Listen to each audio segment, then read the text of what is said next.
All right, here we have an object that's suspended between two poles. We're going to determine the tension in the wires that are supporting that object.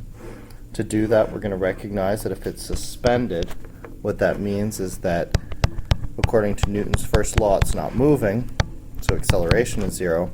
And for the acceleration to be zero, for the object to not be moving, the net force acting on the object must be zero, or the forces must be balanced.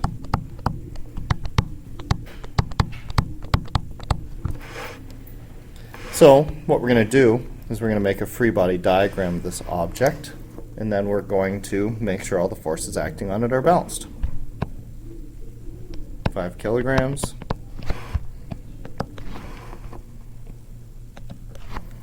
The force of gravity is negative 9.8 times my 5 kilograms, so negative 49 newtons. And I have two forces of tension here. I've got this force of tension and this force of tension. I'm going to call this one T, actually I'll call it T1, and I'll call this one T2, so I can keep them separate.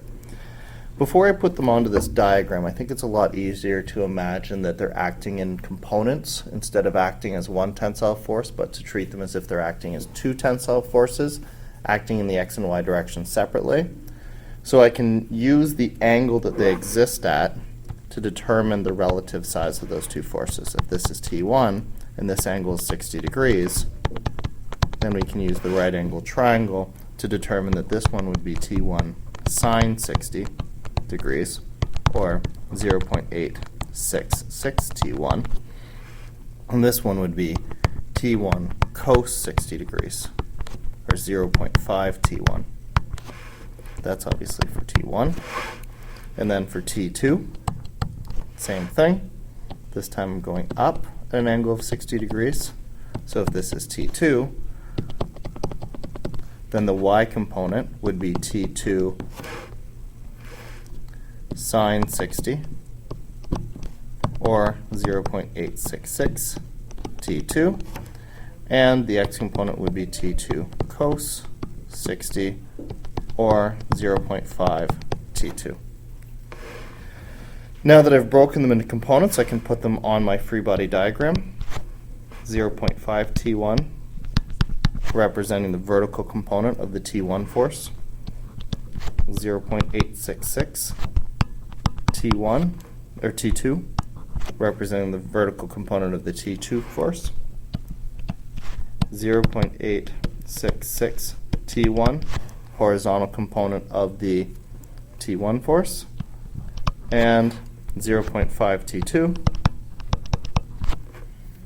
horizontal component of the T2 force. So what I need is I need all of these forces to balance, or I need them all to add to zero. If they're going to add to zero, what that means is that they need to balance in the x and the y direction separately. So if I consider the x direction, for example, the net force has to be zero, which means, keeping in mind this is in the negative direction, negative 0.866 T1 plus 0.5 T2 is going to have to add to zero. That looks good, that looks useful, it's going to be an equation we're going to want to use. Let's look at the y direction, and then hopefully we can figure out how to do this. The net force, or the sum, has to be zero. In that direction we have negative 49. 0.5 T1 and 0.866 T2. All right, this equation's a little bit easier than this equation. I'll call this one equation 1, this one equation 2. I'm going to solve equation 1, substitute in equation 2, and then we should be good. Moving the 0.866 over to this side. I divide both sides by 0.5. I can get the ratio between T1 and T2, 1.732 T1 is what T2 is. Now I can take that and substitute that over here.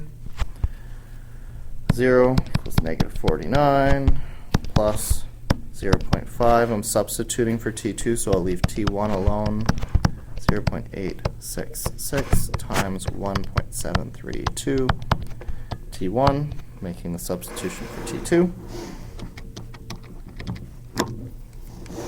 So that works out to be 1.5 T1 plus 0.5 T1. I'm going to move the 49 over to the other side of the equation.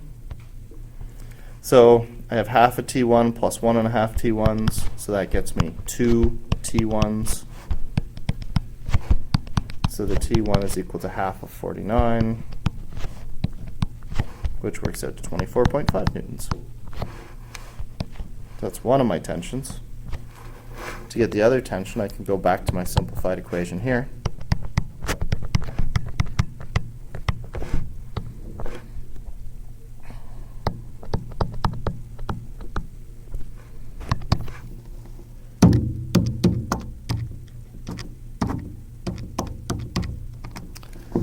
.4 newtons.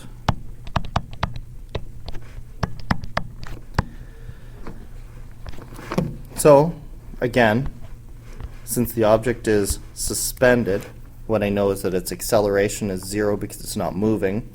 If acceleration is 0, then according to Newton's first law, the net force is 0. Once I have that, I know that I'm trying to balance the forces acting on the object. Balancing in 2 dimensions is difficult, so if I break down into the individual components, I can balance the x and y separately. Balancing the x and y separately, I end up with 2 equations and 2 nodes. Using substitution, I solve for my tensions.